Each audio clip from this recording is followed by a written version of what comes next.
I've been talking a lot about colostrum this year, and being, I know I play the role in our community often as like a kind of a controversial character, bringing things in that people are like, oh, I thought we didn't do that. And I brought colostrum to the marketplace because when you study a little bit about colostrum, it's like, wow, this is really maybe the most complete superfood that exists on Earth. How do I bring that to a vegan community? I was like, oh no. And a lot of you have come up to my table to ask me questions like, and really, really intelligent questions, and I know you're thinking people, and I want to address just a few of the things that have come up. One of the questions is like, Daniel, it's colostrum from cows, and we're people. Is it good for people? And so who's had that kind of a question? Maybe if you thought about that a little bit yourself, and maybe you want to know about that. So here's the kind of thing, if you do a little Google search, you find stuff like this. I think that's really funny. Sorry, I know that's kind of gross, but please laugh at that. That's really funny. So that's the kind of thing. I'm not going to leave it on there. That's gross. All right, so that's the kind of thing. So people are like, wouldn't we do better on human colostrum? And I was like, well, I'm going to try to get that happening. but I can't. I can't do that, right? So I just want to answer that question.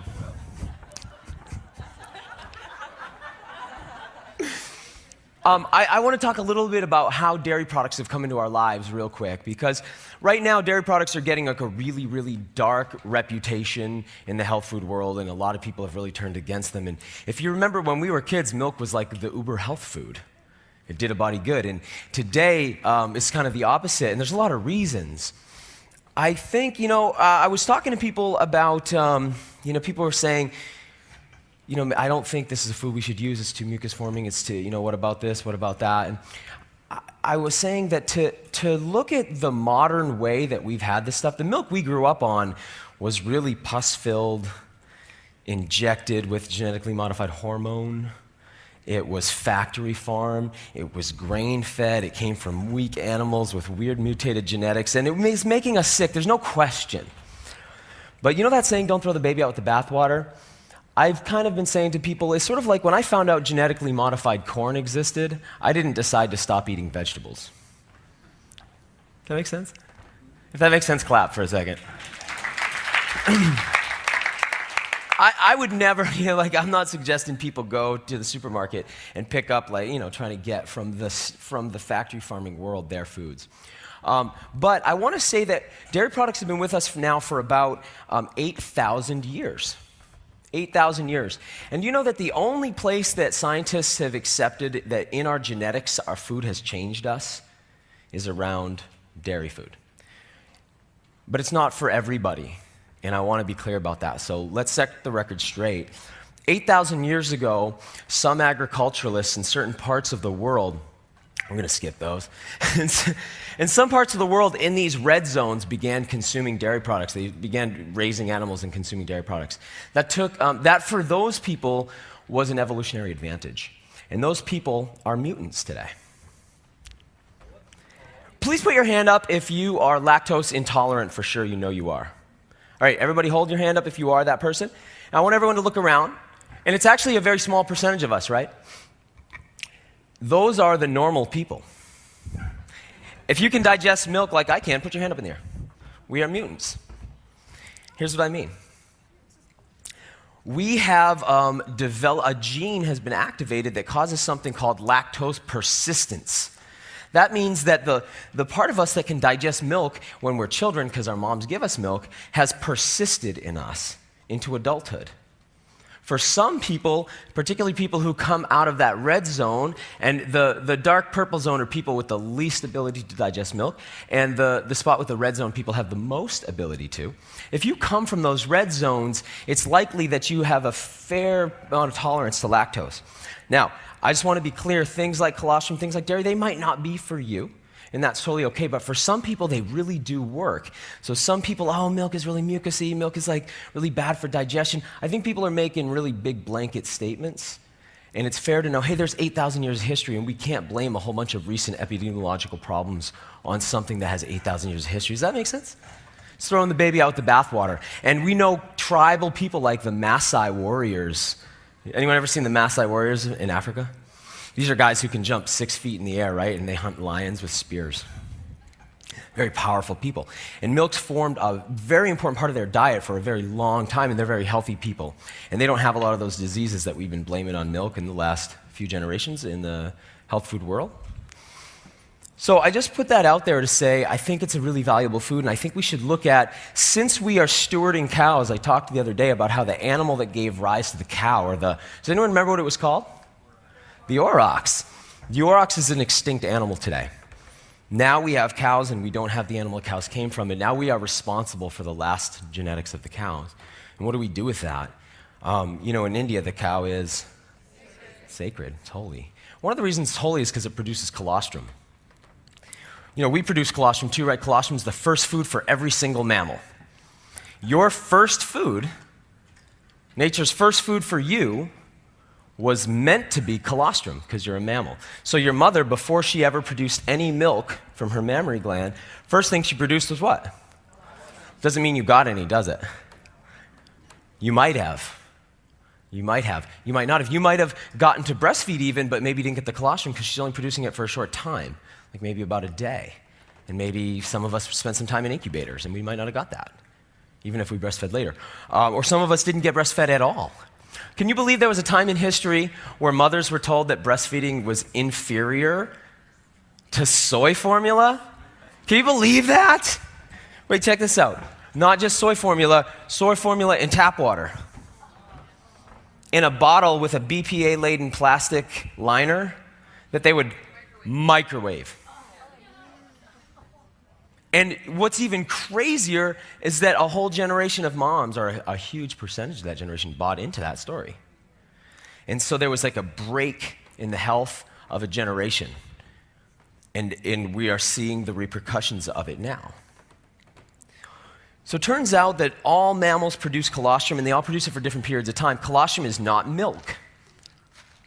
I want to get clear about that. If you're a dairy farmer and you go to dairy farms and you get colostrum, especially what we call the first 6-hour colostrum from cows, the first milking comes out. Has anyone ever seen it? It's dark. What color? It's yellow. The next time they milk the cow, it's yellow stuff floating on a little milk. And the next time, it's more milk, less colostrum, and that's called transitional milk, right? It's a different stuff. Milk is produced in the breast. Colostrum's produced in the blood. Now, here's what colostrum's like. I bought a new MacBook recently, that one. When I got that, the hard drive was like blank. It's unformatted, right? And you get the little discs, and you got to put them in, you got to format your computer. When you're born, your immune system is unformatted. You've been in a sterile bubble, right, inside your mom. And you didn't need anything like that. And what happens is you actually get formatted when you come out and you start drinking the colostrum. And colostrum is loaded with antibodies to all the viruses the animal's ever seen or been exposed to, or your mother's ever seen or been exposed to. And for a long time, it was thought that that was what was giving the immune advantage that you get from colostrum. Now we know it's some really misunderstood, confusing kind of subject. They call it transfer factor. Anyone heard about that? Did David mention that yesterday? Transfer factor, it's kind of like, by the way, when you call something a factor, it means we don't really know what it is. Regardless, we know that colostrum, by the way, this is me just out of a colostrum farm. You ever seen a mason jar that big? It's pretty cool, right? That's me super happy. It's kind of, one of the questions people have, and this is another obvious question because a lot of people here, and myself included, really care about animals and how the experience that animals are having and if we're affecting them in a negative way. So people ask, if you take colostrum, what about the calf? That's an obvious question. If you've ever thought about that question, will you clap so I know that you're thinking about that? So one of the interesting things about breeding an auroch would have produced about the amount of milk that its child needed and about the amount of colostrum that its child needed. When we breed things, kind of like when we bred broccoli, we made broccoli produce a whole lot more flour than it really needs. And cows have been bred to produce a whole lot more than they need. And so what happens is when a dairy farmer, and when I say dairy farmer, by the way, I'm talking about the small, healthy, happy farms. I'm not talking about big agri. When they get the colostrum, they have so much that they have like surplus that they try to get rid of.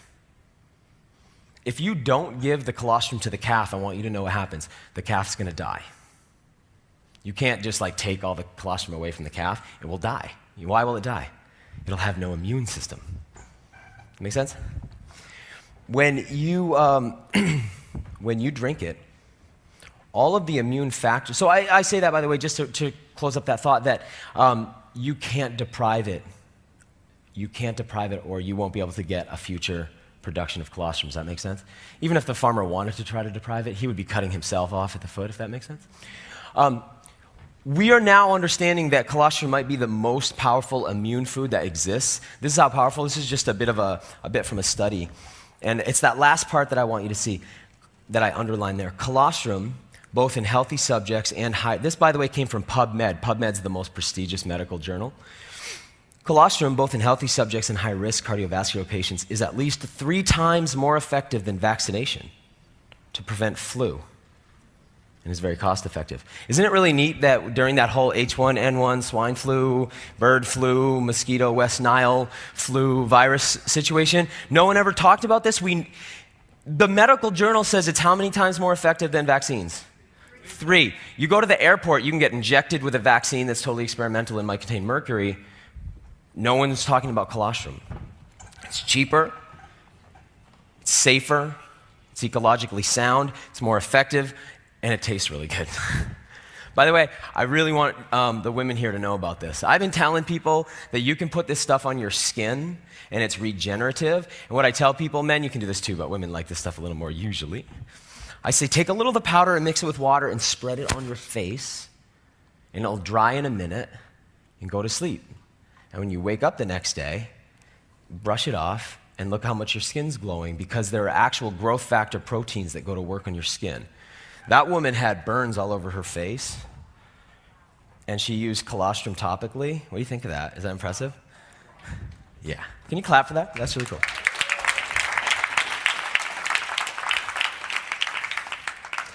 All right, so anyway, I got some assistants here in the room. Where are you guys? I just want to know you're close by. I'm going to show you guys a little bit about how I'm working with it. One of the reasons I really like colostrum is, for me, I'd been on a really strict vegetarian protocol for a really long time. And when I wanted to start shifting into some foods that I thought might contain a little bit more, maybe B12, maybe a little bit more of the fat-soluble vitamins, maybe something that had some of the fats that I know are contained in animal products, I wanted something that I felt really good about, and something that was easy to transition into. And so that's why I started using colostrum. All right.